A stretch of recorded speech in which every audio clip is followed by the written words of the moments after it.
요한일서 5장 1절부터 2절까지 말씀 함께 봉독하겠습니다. 요한일서 5장 1절부터 2절까지 말씀입니다.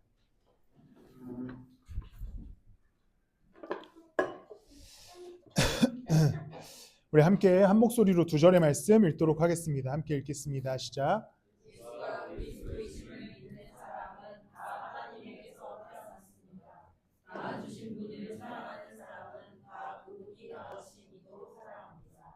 우리가 하나님을 사랑하고 또 그 이름을 지키면 이로써 우리가 하나님의 자녀를 사랑한다는 것을 압니다.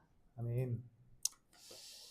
네, 목소리는 많이 좋아졌고 또 아직까지 이렇게 음식을 삼키는 데는 어려움이 있어서 죽만 먹고 있습니다. 여러분들이 식사하는 것보다 더 많은 죽을 먹고 있어서 살이 빠지거나 하진 않고 잘 먹고 있습니다.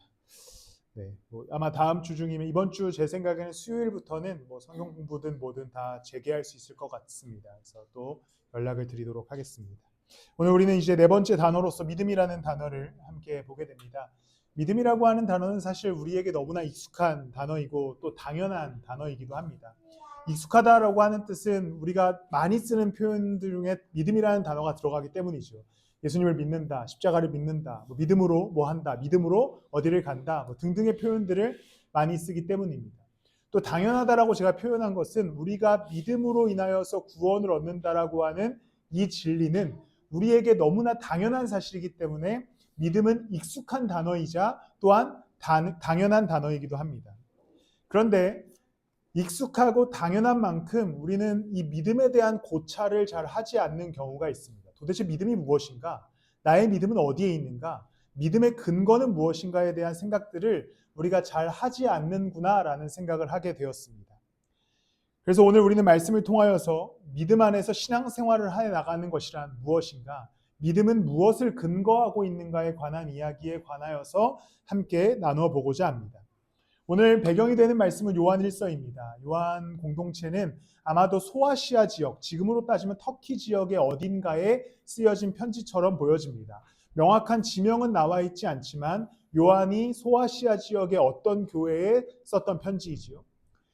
요한은 모든 사도들보다 가장 늦게 글을 쓴 사람으로서 한 AD 90년경에 이 글을 쓴 것으로 예상되어집니다. 당시에 공동체 가운데 어떠한 문제가 있었냐면 영지주의자라고 하는 이단들이 교회를 굉장히 혼란하게 만들고 있었습니다. 영지주의자들은 어떤 사람들이었냐면 일단 예수 그리스도의 성육신을 믿지 않았습니다. 그리스도가 이 땅 가운데 오지 않았다라고 생각하는 사람들이었어요. 그리스도가 누구에게 왔냐고 생각했냐면 특별히 선택받은 몇몇에게 지혜로서 왔다라고 생각하는 사람들이었습니다. 그러니까 결국 이것은 권력을 만들기 위함이었던 거죠. 나한테 왔으니까 나를 믿고 따라라 라고 하는 리더십을 만들기 위한 이단들이 당시에 요한 공동체 안에 퍼지게 됩니다. 성육신에 대한 부정함이 있었기 때문에 당시의 교회 공동체는 믿음이 흔들리기 시작했고 이제 요한은 이 요한일서 편지를 통하여서 이 공동체를 향하여 믿음에 대해서 다시 한번 가르치고 믿음의 근거와 믿음의 근원에 관한 이야기를 다시 한번 하게 됩니다. 오늘 저는 요한일서 특히 뒷부분 4장과 5장 말씀을 통하여서 우리의 믿음의 근거, 또 우리는 오늘 어떠한 믿음을 갖고 있는가, 또 우리의 믿음을 점검해보는 시간을 함께 가져보려고 합니다. 요한일서 마무리하면서 이제 믿음에 관한 이야기를 요한이 하게 되는 것이죠. 우리 아까 함께 읽었던 1절 말씀을 함께 다시 한번 보도록 하겠습니다. 함께 읽겠습니다. 시작.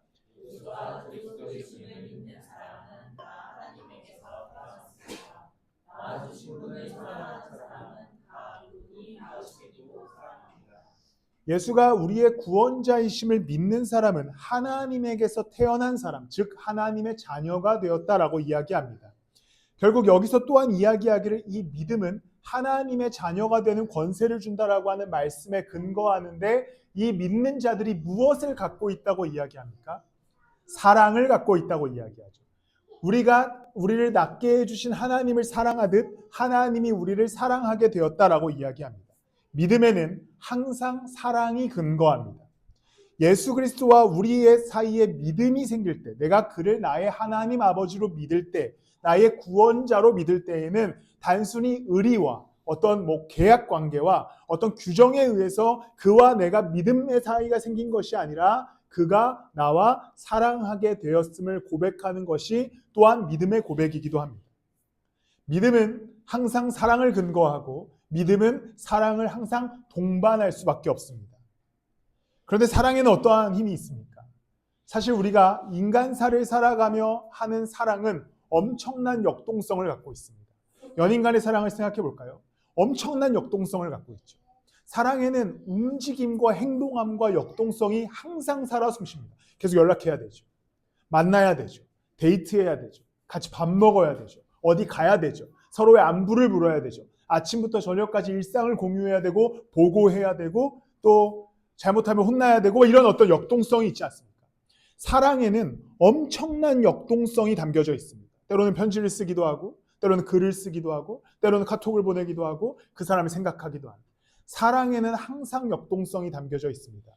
특히 이 역동성이 가장 심하게 드러나는 때가 자녀가 생겼을 때죠. 부모와 자녀 간의 이 사랑 관계에서 역동성은 엄청납니다. 얘네 똥 싸면 똥 치워야 되죠. 쉬하면 쉬 치워야 되죠. 또 뭐 밥도 먹여야 되고 트름도 해줘야 되고 잠도 재워야 되고 중간에 깨면 또 다시 밥 먹여야 되고 또 얼려야 되고 막 엄청난 역동성이 생깁니다. 사랑에는 항상 역동성을 갖죠. 여러분들이 어떠한 대상을 사랑한다고 생각해 봅시다. 사람이 아니더라도 괜찮습니다.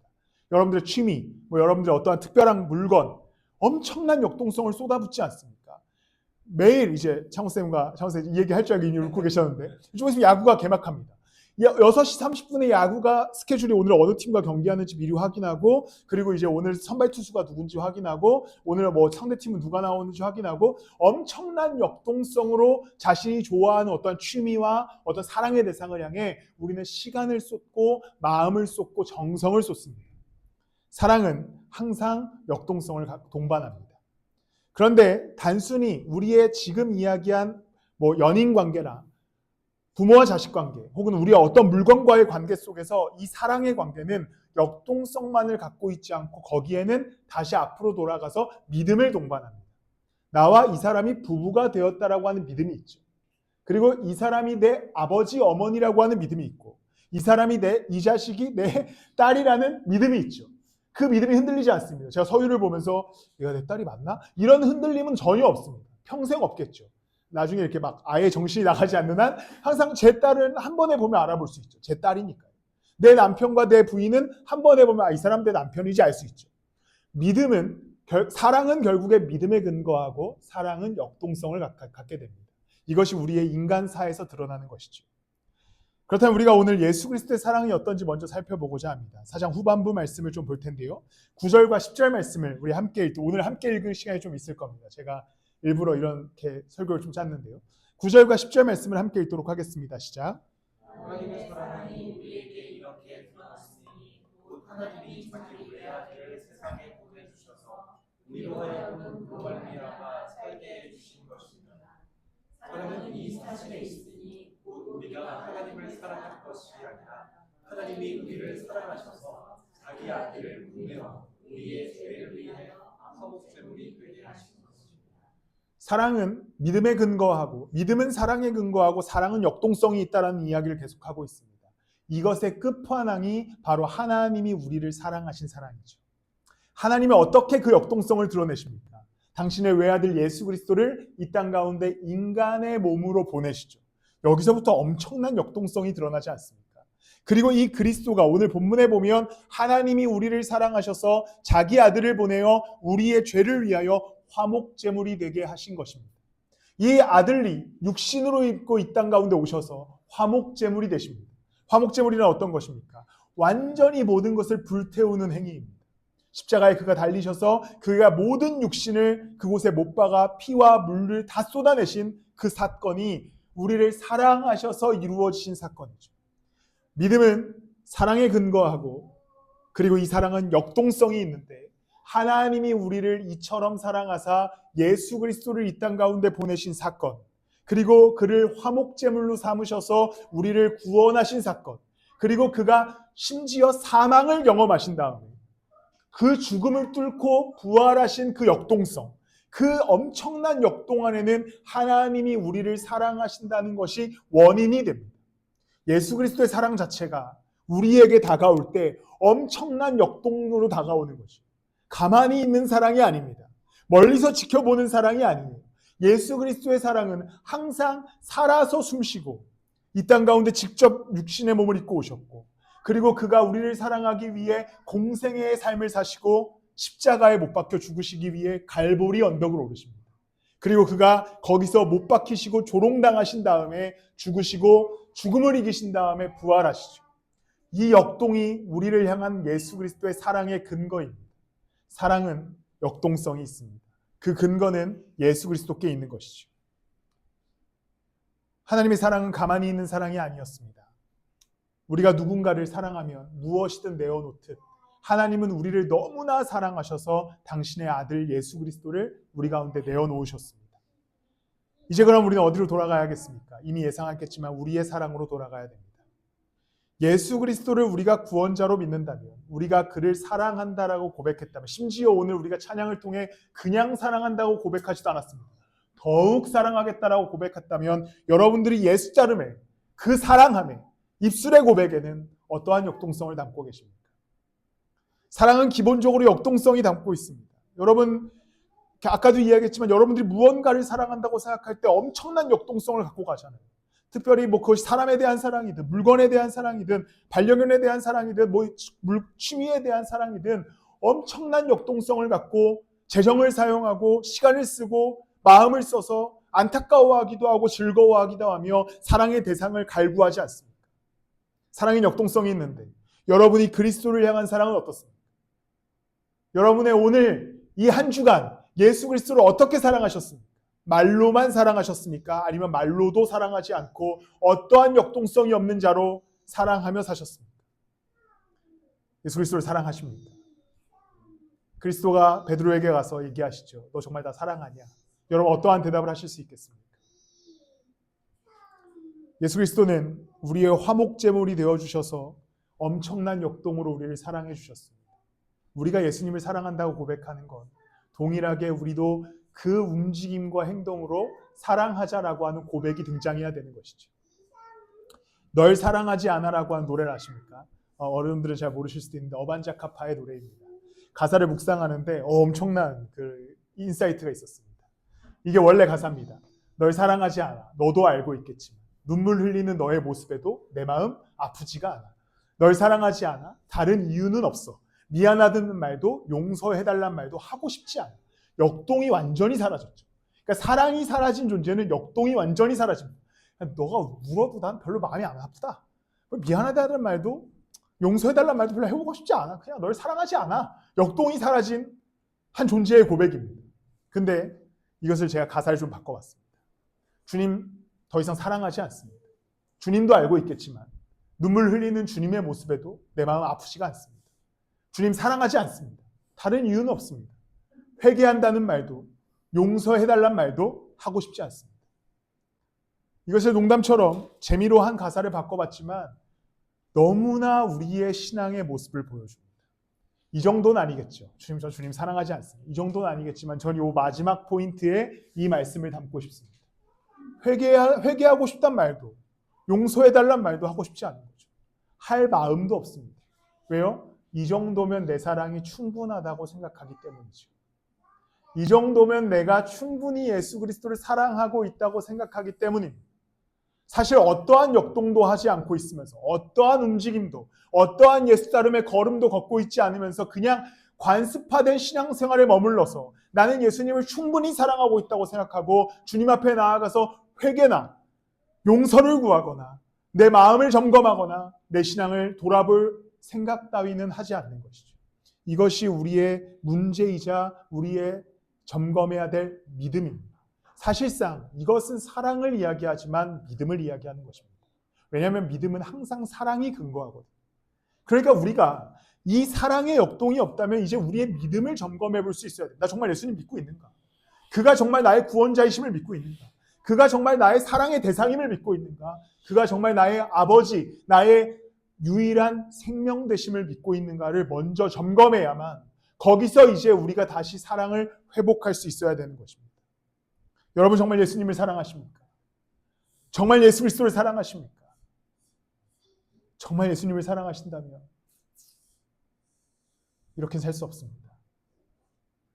제가 여러분들의 삶을 다 알고 있는 것은 아니고 다 모든 사람의 신앙을 이야기할 수는 없지만 잘하고 계시는 분들도 분명히 있으시지만 제가 이렇게 이야기하는 것은 정말 예수님을 사랑하신다면 우리는 그리스도를 사랑하는 사람답게 살아가고 예수 그리스도를 쫓아가고 그리스도와 동행할 수 있어야 됩니다.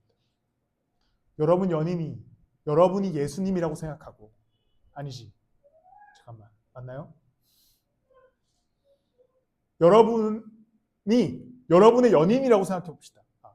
그러니까 여러분이 예수님께 하는 게 여러분의 남자친구나 여자친구가 여러분에게 하는 거라고 생각해 봅시다. 이렇게 생각해 보세요. 이제 이해가 좀 쉽죠? 여러분이 예수님께 하는 그 행동과 모습이 여러분의 사랑의 대상이 여러분한테 하는 거예요. 일주일에 한 번 찾아오죠. 연락도 없습니다. 얘기도 안 들어요. 카톡 계속 살아있는 카톡 계속 보내도 계속 씹고 뭐 만나는 장소를 계속 마련해도 절대 오지 않고 또 뭐 이렇게 같이 뭐 하자고 해도 절대 안 가고 절대 연락도 안 하고 내 얘기 절대 하지 않고 내 오늘 무슨 일이 있었는지도 절대 말하지 않다가 주일에 잠깐 와서 잘 지냈어요? 이러고 집에 갑니다. 여러분의 연인이 그렇게 한다고 생각해 봅시다. 여러분 아마 엄청난 분노의 카톡을 쏟아낼 겁니다. 너 나 사랑하냐? 너 장난 아니야 지금? 여러분들의 남편이나 여러분의 부인이나 혹은 여러분들의 연인이 그렇게 한다고 생각해 보십시오. 아무리 카톡을 보내도 읽지 않아요. 그 일이 지워지지 않습니다. 그나마 일이 지워지면 뭐가 더 기분 나쁜지 잘 모르겠지만 일이 지워지면 다행인데 일도 안 지워져요. 말도 안 해요. 오늘 무슨 일이 있었는지 뭐 어떠한 문제가 있었는지 어떠한 어려움이 있었는지 얘기도 안 해요. 어디 가는지도 말 안 해요.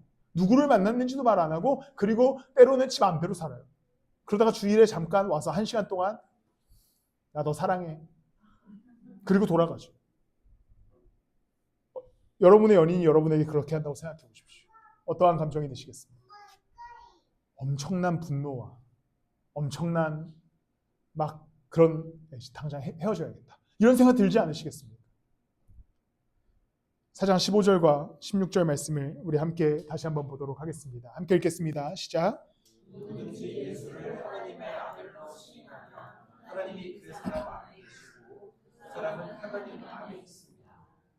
우리는 하나님이 우리에게 베푸시는 사랑을 알았고 믿었습니다. 하나님은 살아계십니다. 사람 안에 있는 사람은 하나님 안에 있고 하나님도 그 사람 안에 계십니다.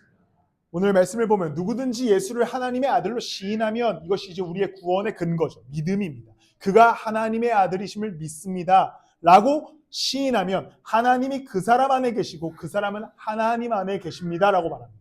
내가 이제 그의 안에 거하고 그가 내 안에 거한다. 라고 이야기합니다. 그러면서 이야기하기를 우리는 하나님이 우리에게 베푸시는 사랑을 알았고 또 믿었습니다. 하나님은 사랑이십니다. 사랑 안에 있는 사람은 하나님 안에 있고 하나님도 사람 안에 계십니다. 그리스도의 사랑이 우리 가운데 넘치게 있다라고 얘기합니다. 근데 이 사랑은 이제 그가 우리 안에 계시다고 하는 선언과도 같습니다. 이제 여러분이 그리스도와 동행하게 된 것이죠. 여러분 안에 이제 그리스도와의 동행의 역동이 피어나기를 소망합니다. 여러분 예수님에 대한 사랑이 사라졌다면 예배의 감격 조금을 가지고 사랑하고 있다라고 착각하고 계시다면 이제 여러분들의 일상과 삶 속에 예수 그리스도를 향한 사랑이 회복될 수 있도록 주님 앞에 나아가 기도하십시오. 그 마음의 열정을 회복하십시오. 지금 내가 어떠한 마음의 미지근함밖에 없다면 제발 주중에라도 예수 그리스도께 나아가 간구해 보십시오. 주님 내게 사랑을 회복시켜 주십시오. 주님 내게 사랑을 회복시켜 주십시오. 내 이 무뎌진 마음과 이 엉망진창인 신앙을 주님 다시 회복시켜 주십시오. 내가 주님을 너무나 사랑합니다. 이 믿음을 우리로 사랑 안에 거하게 하고 이제 우리를 삶을 담대하게 만들어 가시는 은혜가 있습니다. 때로는 인간의 사랑이나 우리가 어떤 물건을 사랑할 때 권태기라고 하는 것을 겪기도 하고 우정이 깨지기도 하고 어떤 물건과의 애착이 사라지기도 합니다. 취미에 관한 어떤 그런 흥미를 잃기도 하죠. 저는 한때 주영이 정도 알 텐데 코카콜라를 모았습니다. 왜 모았는지 저도 이제는 약간 이해가 잘 안 가요. 그걸 왜 모았지? 그러니까 그냥 그렇다고 해서 아무 코카콜라나 모은 건 아니고 이 코카콜라 중에 약간 스페셜 에디션으로 나온 그런 것들이 있거든요. 그래서 뭐 이렇게 월드컵 기념 코카콜라 이런 것들을 모아서 집에다 이렇게 전시를 해놨었습니다. 전시를 해놔서 되게 혼자 막 즐거워했거든요. 와, 오늘 또 새로 나왔다. 그래서 콜라도 사고 막 전시해놓고 근데 이제 어느 날 그거를 제가 다 처분을 하고 누군가가 다 필요하다 그래서 다 주고 별로 이제는 콜라는 단순히 마시는 대상이지 이렇게 모으는 대상이 아니게 됐습니다. 별로 콜라를 하지만 여전히 콜라를 사랑하긴 하네요. 생각해보니까 역동적으로 마시고 있으니까요. 어쨌든 모으진 않습니다. 우리가 무슨 취미나 어떤 뭐 관계나 뭐 어떤 것들은 다 사랑이 쉽게 됩니다. 그런데 예수 그리스도와 우리 사이에 이 사랑을 유일하게 끊을 수 있었던 것이 하나 있었습니다.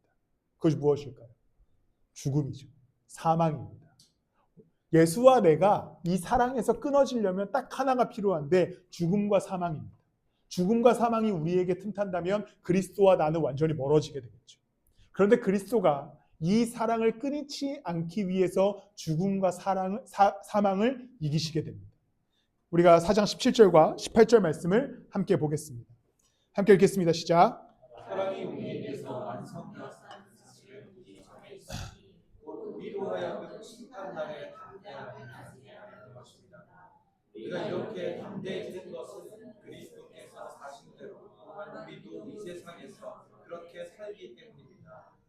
사랑에는 두려움이 없습니다. 완전한 사랑은 두려움을 내쫓습니다. 두려움은 징벌과 배를 있습니다.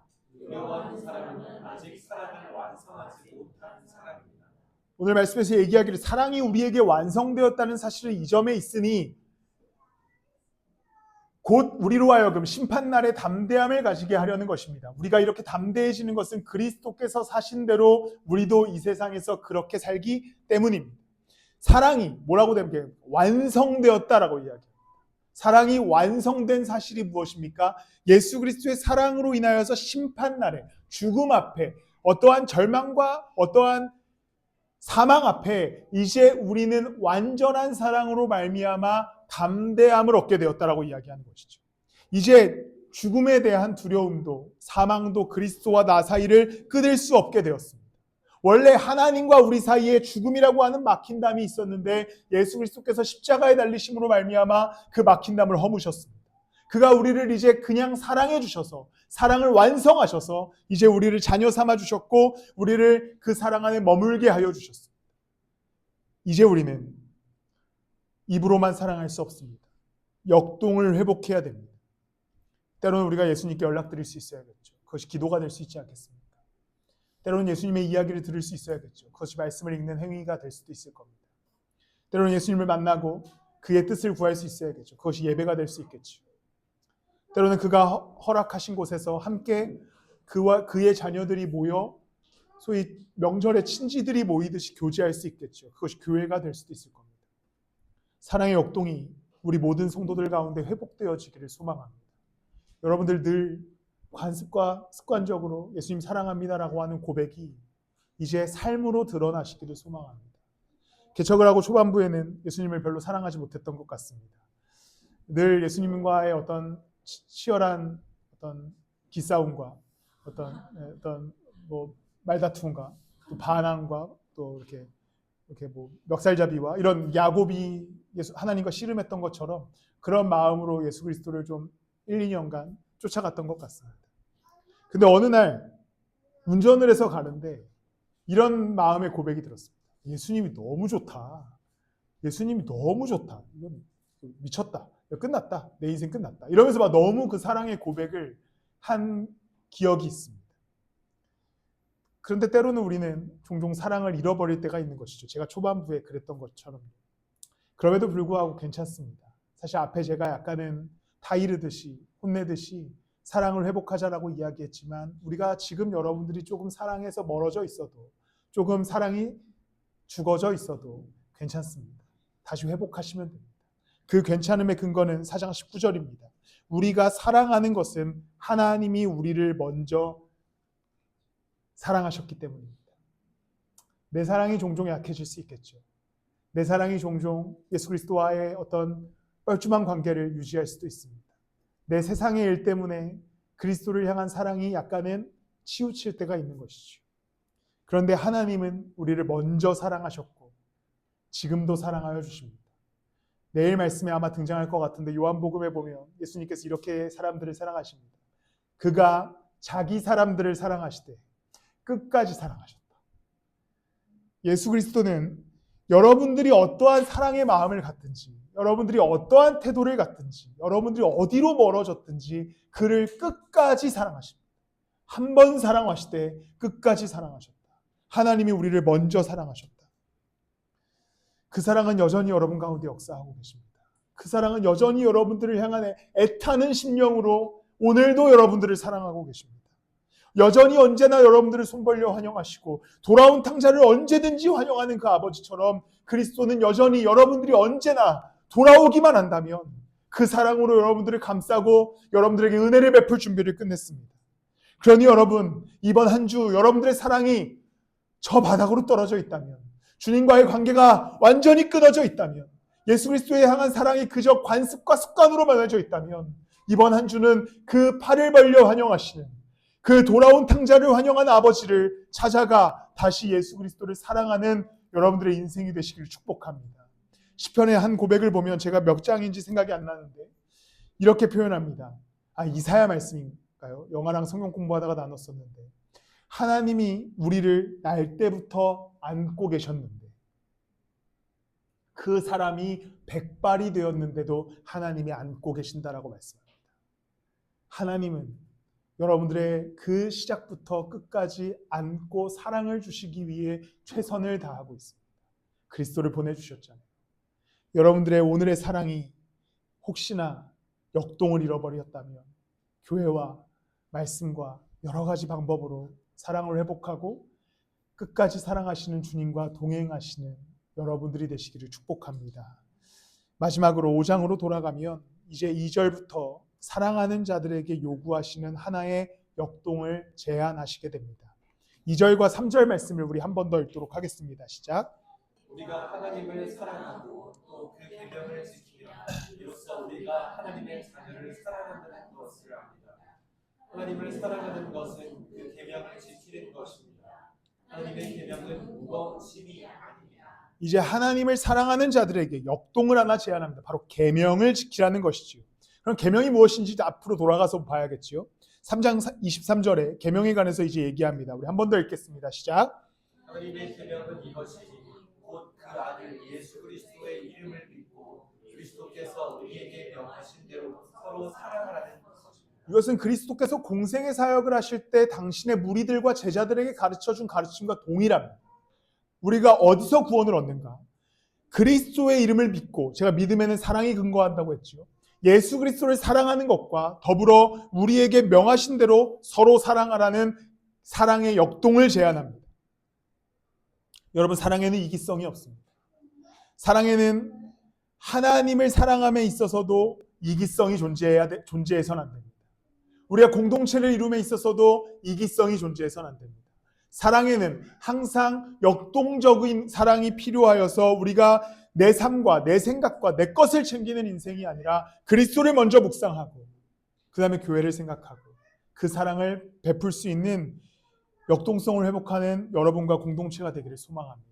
여러분 안에 혹시 역동이 완전히 사라졌다면, 이기적인 사랑으로 예수 그리스도를 따라가고 계신다면, 이기적인 사랑으로 신앙생활이라고 하는 타이틀을 붙여서 그저 걸어가고 계시다면 그것은 사실 사랑하는 것이 아닐 수 있으니 이제 이기성을 내려놓고 그리스도의 앞에 나의 이기성을 내려놓고 교회 앞에 나의 이기성을 내려놓고 그리스도 앞에 나의 상황과 나의 핑계를 내려놓고 교회 앞에 나의 상황과 나의 핑계를 내려놓고 그리스도를 사랑하며 서로 사랑하며 걸어가는 저와 여러분들이 되시기를 예수 그리스도 이름으로 축복합니다.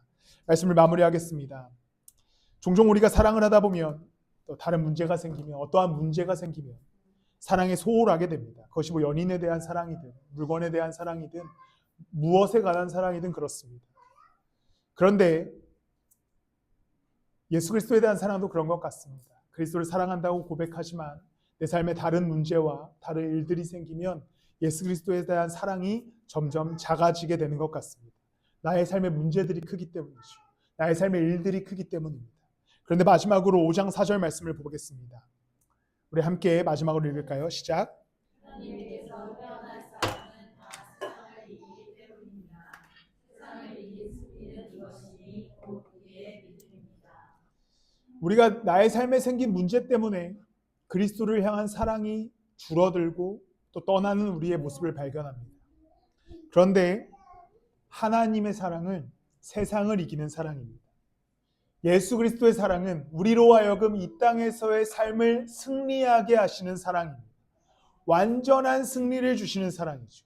그러니 이제 내 삶에 문제가 생겼을 때, 내 삶에 어려움이 생겼을 때, 내 삶에 수많은 갈등들이 생겼을 때 이제 세상을 이기는 힘을 주시는, 세상을 이기는 승리를 주시는 그리스도 앞에 다시 나아가 사랑을 회복해 보십시오. 문제가 있을 때 주님, 내가 지금 문제가 생겼으니 당신을 사랑할 여유가 없습니다라고 고백하는 것이 아니라 주님, 제가 문제가 생겼으니 나를 사랑하신 예수 그리스도 앞에 나아갑니다. 이 문제를 승리로 바꿔주십시오. 우리는 이러한 고백을 할 수 있는 진짜 신앙인의 모습이 되길 소망합니다. 예수 그리스도의 십자가를 묵상해 본다면 앞에도 이야기했지만 엄청난 역동성을 갖고 있습니다. 그가 이 땅 가운데 인간의 몸을 입고 오셨죠. 죄와 사망이라고 하는 인간의 가장 큰 문제를 아무것도 아닌 것으로 만들기 위해 십자가에 달려 죽으셨습니다. 그리고 죽음을 이기고 부활하심으로써 완벽한 역동을 선보이시게 됩니다. 그리고 이제 이 진리를 믿는 자들에게 동일하게 사랑하며 살아가라고 명령합니다. 한 주간 여러분들의 그 사라져버린 역동의 태엽이 다시 돌아가기를 소망합니다. 한 주간 사라져버린 사랑의 불꽃이 불씨가 남아있다면 다시 솟아 그리스도를 묵상해 나가기를 소망합니다. 우리 시간 같이 기도하실 때 이렇게 기도했으면 좋겠습니다. 주님, 내 안에 사라져버린 이 사랑의 불꽃을 다시 타오르게 하여 주십시오.